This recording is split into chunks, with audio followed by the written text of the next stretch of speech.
நம்மளுடைய பழைய வீடியோக்குள்ளேயே நம்ம பார்த்திருப்போம் வாரன் பஃபெட் பெஞ்சமின் கிரகாம் அப்படின்றவரை ஃபாலோ பண்ணி தான் இன்வெஸ்ட் பண்ணுவாரு அப்படின்ட்டு. ஆனா அவரே ஒரு தடவை சொல்லியிருக்காரு, நான் 85% பெஞ்சமின் கிரகாமை ஃபாலோ பண்றேன் அண்ட் 15% பிலிப் ஃபிஷரை ஃபாலோ பண்றேன் அப்படின்னு. அப்படி பிலிப் ஃபிஷர் இன்வெஸ்ட்மெண்ட் பத்தி என்ன புக் எழுதியிருக்காரு, அதுல என்ன சொல்லியிருக்காங்க அப்படின்றத தான் இந்த வாரம் நான் உங்களோட ஷேர் பண்ணிக்க போறேன். வணக்கம், உங்க கூட பேசிட்டு இருக்கிறது நான் உங்கள் திரு. ஒவ்வொரு வாரமும் நான் படிக்கிற புக்ஸ்ல இருந்து எனக்கு பிடிச்ச விஷயங்களை ரொம்பவே சிம்பிளா உங்க கூட ஷேர் பண்ணிக்கிட்டு வரேன். அந்த வரிசையில இன்னைக்கு நம்ம பார்க்க போற புக் தான் பிலிப் ஃபிஷர் எழுதின common stocks and uncommon profits. இது ஒரு சூப்பரான இன்வெஸ்ட்மெண்ட் புக். இந்த புக் ஸ்டாக் மார்க்கெட்ல இருக்க எக்ஸ்பர்ட்ஸ்க்கு மட்டும் இல்லாம பிகினர்ஸுக்குமே எப்படி வெல்த்தை பில்ட் பண்றது அப்படின்றத சொல்லி கொடுக்கிற ஒரு புக்காவும் இருக்கு. பிலிப் ஃபிஷரோட அப்ரோச்சே நிறைய ரீட்டைல் இன்வெஸ்டர்ஸ் இக்னோர் பண்ற சில முக்கியமான விஷயங்கள் மேல போக்கஸ் பண்றதுதான். அது என்னென்ன அப்படின்றத தான் இந்த புக்ல அவரு தெளிவா சொல்லியிருக்காரு. பிலிப் ஃபிஷர் இந்த புக்ல ஒரு சூப்பரான 15 செக்லிஸ்ட் பாயிண்ட் சொல்றாரு.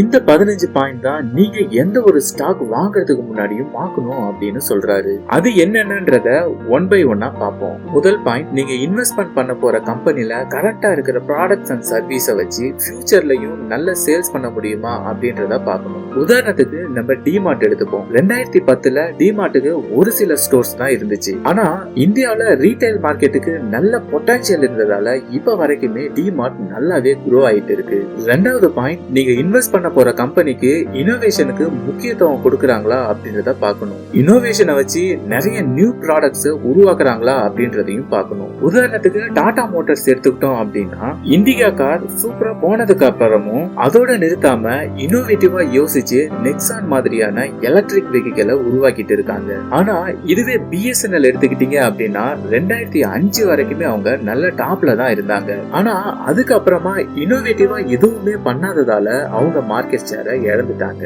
சோ நீங்க இன்வெஸ்ட் பண்ண போற கம்பெனி கண்டினியூஸா இனோவேட்டிவா ஏதாவது ப்ராடக்ட்ஸ் லான்ச் பண்ணிக்கிட்டே இருக்காங்களா அப்படின்றத நீங்க கவனிக்கணும். மூணாவது பாயிண்ட், இதுக்கு தொடர்புடையது. வெறும் இனோவேஷன் பத்தி பேசிக்கிட்டு மட்டும் இருக்காங்களா, இல்ல ரிசர்ச் அண்ட் டெவலப்மெண்ட்டுக்கு அவங்க நிறைய இன்வெஸ்ட் பண்றாங்களா அப்படின்றதையும் நம்ம நோட் பண்ணணும். உதாரணத்துக்கு இன்ஃபோசிஸ் எடுத்துக்கிட்டோம் அப்படின்னா, அவங்களோட ரெவன்யூல ஒரு நல்ல பெர்சன்டேஜ் ஆட்டோமேஷனுக்கும் ஏஐக்கும் அண்ட் டிஜிட்டல் பிளாட்ஃபார்முக்கும் ஒதுக்குறாங்க.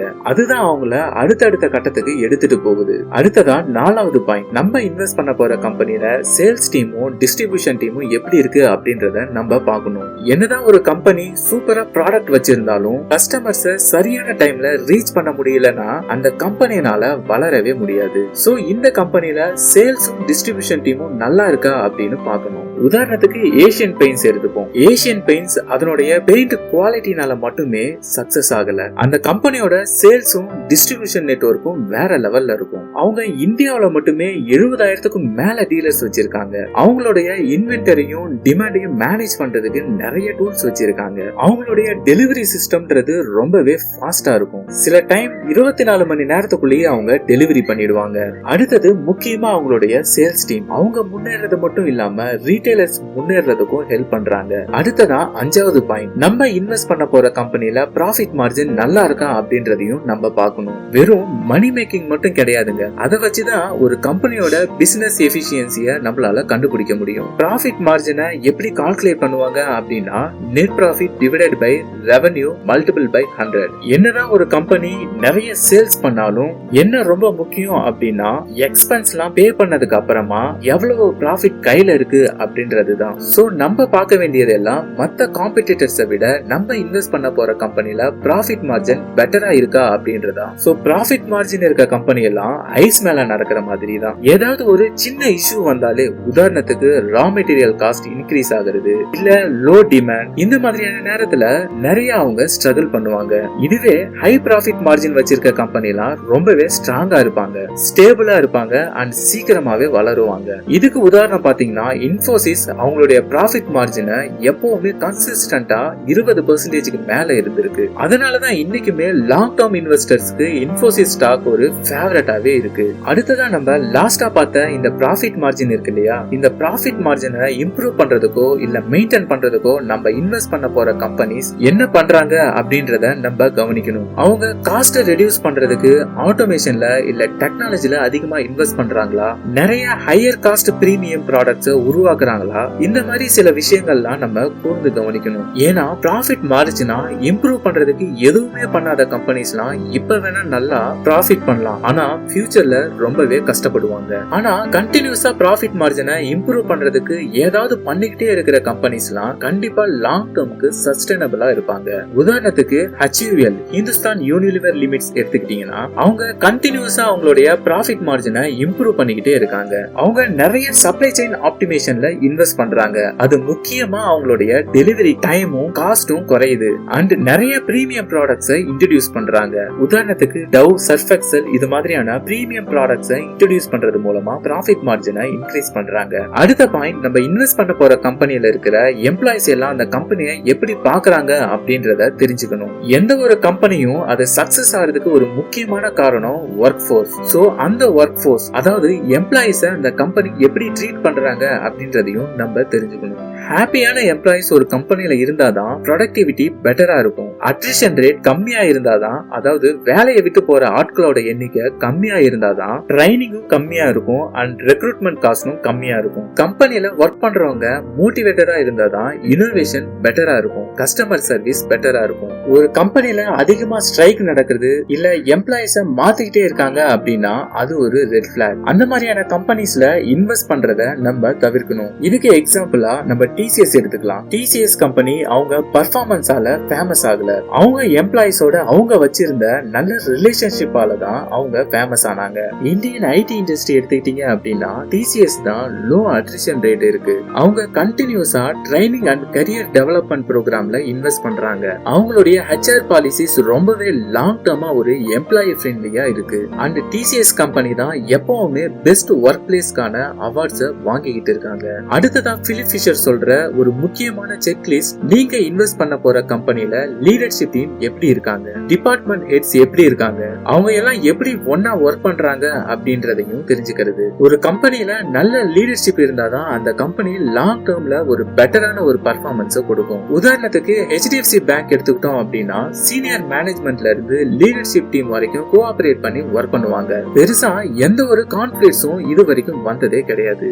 எந்த ஒரு டெசிஷனா இருந்தாலும் டீமா ஒன்னா சேர்ந்து எடுப்பாங்க. சோ ஆஸ் எ இன்வெஸ்டரா ஒரு கம்பெனியோட லீடர்ஷிப் டீம் பத்தி நம்ம தெரிஞ்சுக்கிறது ரொம்பவே முக்கியம். அடுத்ததா பிலிப் ஃபிஷர் சொல்ற இன்னொரு பாயிண்ட், நம்ம இன்வெஸ்ட் பண்ண போற கம்பெனி மத்த கம்பெனிஸை விட தனித்துவமா என்ன பண்ணுது அப்படின்றத தெரிஞ்சுக்கணும். உதாரணத்துக்கு கொக்கோ கோலாவை எடுத்துப்போம். கொக்கோ கோலாவை பொறுத்த வரைக்கும் பிராண்ட் லாயல்டின்றது ரொம்பவே அதிகமா இருக்கு. மத்த காம்படிட்டர்ஸ் அதே டேஸ்ட் கொடுத்தாலும் கஸ்டமர்ஸ் கொக்கோ கோலாவை தான் பிரிஃபர் பண்றாங்க. இது ஒரு தனித்துவம்னு சொல்லலாம். அடுத்த தனித்துவம் என்னன்னு பாத்தீங்கன்னா குளோபல் டிஸ்ட்ரிபியூஷன். உலகத்துல எல்லா இடத்துலயுமே இந்த கொக்கோ கோலா கிடைக்கும். அடுத்த கொக்கோ கோலாவோட தனித்துவம் என்னன்னு பாத்தீங்கன்னா மார்க்கெட்டிங். அவங்க பண்ற மார்க்கெட்டிங் கேம்பெயின்லாம் கஸ்டமரோட கனெக்ட் பண்ற மாதிரி இருக்கும். இந்த விஷயங்கள் தான் மத்த கம்பெனிஸை விட கொக்கோ கோலாவை அந்த மார்க்கெட்ல தனித்துவமா காட்டுது. சோ நம்ம இன்வெஸ்ட் பண்ண போற கம்பெனிலையும் இந்த மாதிரி தனித்துவங்கள் இருக்கா அப்படின்றத நம்ம பார்க்கணும். அடுத்த பாயிண்ட், நம்ம இன்வெஸ்ட் பண்ண போற company high return on equity தராங்களா அப்படின்றத தெரிஞ்சுக்கிறது. இந்த ரிட்டர்ன் ஆன் ஈக்விட்டி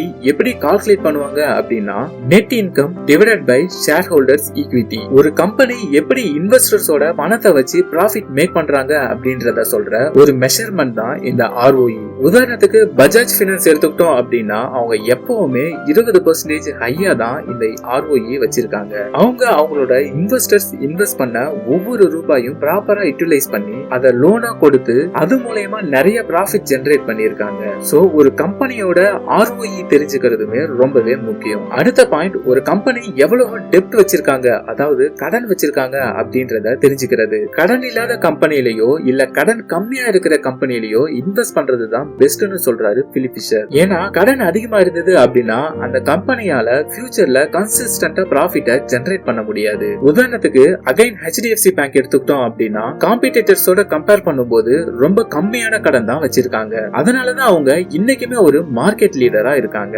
அடுத்து 12வது பாயிண்ட், நம்ம இன்வெஸ்ட் பண்ண போற கம்பெனி ப்ராப்பரா ரெகுலேஷன்ஸ் எல்லாத்தையும் ஃபாலோ பண்றாங்களா அப்படின்றதையும் நம்ம தெரிஞ்சுக்கணும். அடுத்து 13வது பாயிண்ட், நம்ம இன்வெஸ்ட் பண்ண போற கம்பெனி ஃபியூச்சர்ல என்னென்ன மாதிரியான ப்ராஜெக்ட் பண்ண போறாங்கன்ற ரோட் மேப்பை நம்ம தெரிஞ்சுக்கணும். அடுத்ததா 14வது பாயிண்ட், நம்ம இன்வெஸ்ட் பண்ண போற கம்பெனி கடைசி 10 வருஷத்துல கன்சிஸ்டன்டா ப்ராஃபிட் ஜெனரேட் பண்ணிருக்காங்களா அப்படின்றத தெரிஞ்சுக்கணும். கடைசியா 15வது பாயிண்ட், நம்ம இன்வெஸ்ட் பண்ண போற கம்பெனி ஹானஸ்டாவும் டிரான்ஸ்பரண்டாவும் இருக்காங்களா அப்படின்றதையும் தெரிஞ்சுக்கணும். எந்த கம்பெனிஸ்லாம் பப்ளிக்கு டிரான்ஸ் டிரான்ஸ்பரண்டா ஹானஸ்டா இல்லையோ அந்த மாதிரி கம்பெனிஸ்ல இன்வெஸ்ட் பண்றது ரொம்பவே டேஞ்சர்னு சொல்றாரு பிலிப் ஃபிஷர். சோ இதுதான் பிலிப் ஃபிஷர் சொன்ன அந்த 15 செக்லிஸ்ட் பாயிண்ட். சரி, இதுல சொல்லி இருக்க சில முக்கியமான கம்பெனி விஷயங்களை பத்தி எல்லாம் நம்ம எப்படி தெரிஞ்சுக்கிறது அப்படின்னு கேட்டீங்கன்னா அத பத்தியும் பிலிப் ஃபிஷர் இந்த புக்ல சொல்றாரு. அதுக்காக அவர் சொல்ற ஒரு டெக்னிக் தான் ஸ்கட்டில்பர்ட் டெக்னிக். ஒரு கம்பெனியோட டைரக்டா இன்டைரக்டா தொடர்புல இருக்கவங்க மூலமா நம்ம இந்த கம்பெனியை பத்தின இன்சைட்ஸை தெரிஞ்சுக்கிறது. அதை எப்படி தெரிஞ்சுக்கிறது அப்படின்னா அந்த கம்பெனியோட எம்ப்ளாயிஸ் கிட்ட நம்ம பேசணும், கஸ்டமர்ஸ் கிட்ட நம்ம பேசணும், சப்ளையர்ஸ் கிட்ட பேசணும், இண்டஸ்ட்ரி எக்ஸ்பர்ட்ஸ் கிட்ட பேசணும், அண்ட் அந்த கம்பெனியை விட்டு போன ஃபார்மர் எம்ப்ளாயிஸ் கிட்டயும் பேசணும். சரி, அடுத்ததா மார்க்கெட்ல எப்ப வாங்கணும் எப்ப விற்கணும் அப்படின்னு கேட்டீங்கன்னா நம்ம முன்னாடி பார்த்த அந்த 15 செக்லிஸ்ட் படி ஒரு ஸ்டாக் அமைஞ்சிடுச்சு அப்படின்னா நம்ம உடனே அந்த ஸ்டாக்கை வாங்கிடலாம். அண்ட் முழுசா பணத்தை ஒரே டைம்ல இன்வெஸ்ட் பண்ணாம நிறைய டிப்ஸ் வரும்போது கொஞ்சம் கொஞ்சமா இன்வெஸ்ட் பண்ணணும். இதுதான் ரூபி காஸ்ட் ஆவரேஜ்னு சொல்லுவாங்க. சரி, எப்ப ஒரு ஸ்டாக்கை சேல் பண்ணணும் அப்படின்னு கேட்டீங்கன்னா அதோட ஃபண்டமெண்டல் சேஞ்ச் ஆகும் போது, growth முடியும் போது, மேனேஜ்மெண்ட்ல நிறைய பிளவுகள் வரும்போது சேல் பண்ணிடணும். சோ கடைசியா பிலிப் ஃபிஷர் இந்த புக்ல சொல்லியிருக்க ஆக்ஷன் பிளானையும் நான் உங்களோட ஷேர் பண்றேன். முதல்ல நீங்க ஒரு 5 கம்பெனியை சூஸ் பண்ணுங்க. அதுல இந்த 15 செக்லிஸ்ட் பாயிண்டையும் வச்சு அனலைஸ் பண்ணுங்க. அப்புறமா நம்ம பார்த்த இந்த ஸ்கட்டில்பர்ட் டெக்னிக்கை வச்சு ரிசர்ச் பண்ணுங்க அண்ட் கொஞ்சமா இன்வெஸ்ட் பண்ண ஸ்டார்ட் பண்ணுங்க. அண்ட் குறைஞ்சது